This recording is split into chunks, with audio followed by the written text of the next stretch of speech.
رلوا سے ایک نوجوان کا سوال ہے، کہتے ہیں ٹی وی پہ حضور جواب دیں۔ ابن عربی نے ایک کشف آج کل یہ خوب شروع ہوا ہے سلسلہ۔ اب خطوں کو بڑی احتیاط سے مجھے پڑھنا پڑتا ہے، مجھے مارک کرنا پڑتا ہے، پیر سٹی سے یاد رکھیں اس خط کا جواب ٹی وی پہ نہیں دینا، اس خط کا جواب ضرور ٹی وی پہ دینا ہے۔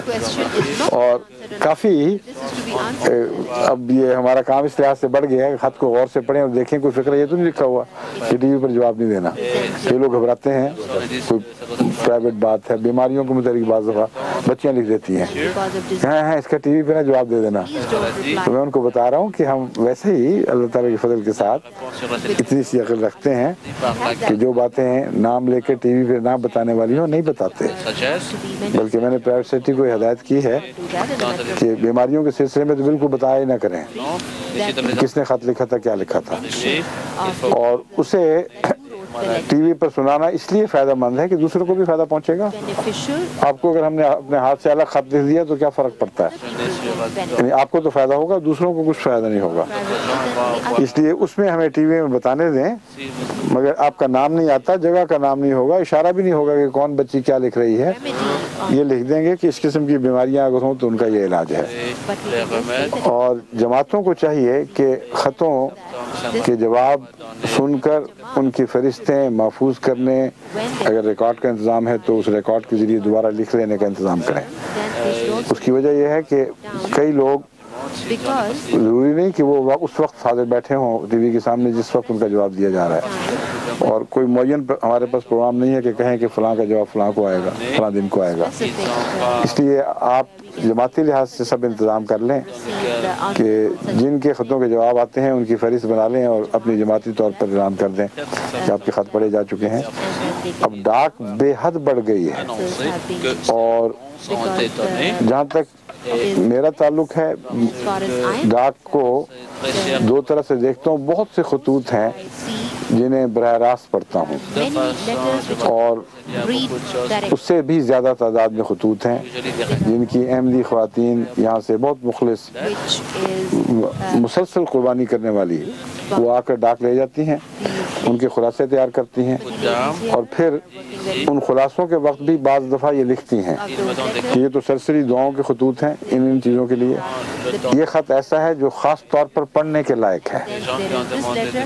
جتنی شکایتوں کے خط ہیں، جتنے غیر معمولی پاکیزہ جذبات کے اظہار کے خطوط ہیں، کوئی رویا پر مشتمل خطوط ہیں، کچھ ایسے ہیں جن میں بچوں کی پیاری پیاری باتیں ہیں، اور جذباتی تجربات جن سے جماعت گزر رہی ہے ان کا ذکر ہے۔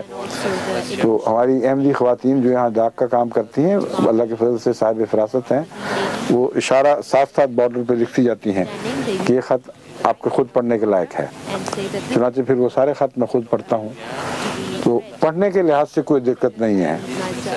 اگر سارا نہ پڑھوں تو خلاصہ، معقول خلاصہ، بعض 10-15 فکروں کا خلاصہ بنتا ہے، کیونکہ بعض لکھنے والے 24 صفحے کے خط بھی لکھتے ہیں، اور وہ پھر پہاڑ کھود کر جب تک چوہا نکال نہ لیں اس وقت تک ہم چین سے نہیں بیٹھ سکتے۔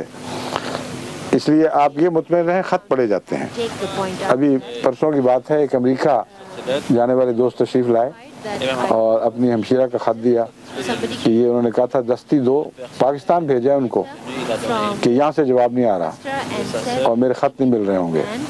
ان کو میں نے بتایا، میں نے کہا مجھے مضمون یاد ہیں اچھی طرح، سارے خط ملے ہیں، لیکن اول تو تاخیر ہو جاتی ہے اس لیے بھی کہ بعض خطوط میرے علم کے بغیر ہی ڈاک میں نکل چکے ہیں، وہ دیر میں جا کر واپس آتے ہیں۔ پھر جواب دینے کے لیے ہمارا جو طریقہ ہے اس میں اتنا تھوڑا سٹاف ہے کہ ناممکن ہے کہ بر وقت جواب دیا جا سکے۔ 1000 خط آدمی پڑھ تو سکتا ہے، میں 1000 خط کا جواب لکھنا ہاتھ سے تو ناممکن ہے، بلکہ 15-20 آدمی بھی ہوں تو وہ بھی تھوڑے ہیں۔ ہمارے پاس 2-3 آدمی ہیں اور وہ بھی بہت سارے کام کرنے والے، بے شمار ان کے سپرد کام ہیں، دوائیاں بھی وہ بناتے ہیں، نسخے بھی لکھتے ہیں، تو ان کے لیے کیسے ممکن ہے کہ ان سب خطوں کا فوری جواب دیں؟ اس لیے وہ عموماً انہی مخلص خواتین کے سپرد کرتے ہیں جو آتی ہیں، کہتی ہیں اچھا اب ہمیں جواب والی ڈاک دو، بعد جواب والی اسپیشلسٹ بنی ہوئی ہیں، ان کے اوپر خطوں کے بارڈر پر میں بعض دفعہ اشارے لکھے ہوتے ہیں ان کے خلاصہ، لیکن مجھے اس کے ساتھ لکھنا پڑتا ہے کہ یہ کرو یہ کہو، اور بعضوں کے متعلق تفصیلاً سمجھایا ہوا ہے ان کو۔ اب ان میں مشکل یہ ہے کہ بعض خواتین لے جاتی ہیں اور ان کو فرصت نہیں ملتی، بعض دفعہ ایک مہینے کے بعد دستخطوں کے لیے واپس آتے ہیں، بعض دفعہ 2 مہینے بعد بھی واپس آئے ہیں۔ بعض ایسے مریضوں کے خط اس وقت میرے پاس دستخط کے لیے واپس آئے جب وہ وفات پا چکے تھے۔ اب ان کو میں خط لکھتا تو وہ کہاں پہنچتا وہاں ان کو، اس سے براہ راست یہاں پیغام دینا زیادہ آسان ہے۔ تو اس لیے یہ مشکلات ہیں۔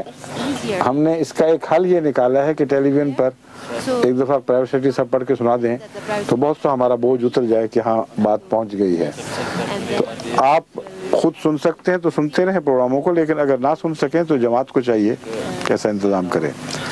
اب بتائیں کیا شکوہ ہے؟ خط کا ہی ہے کچھ؟ نہیں، سوال ہے جی۔ اچھا، سوال ہے۔ سوال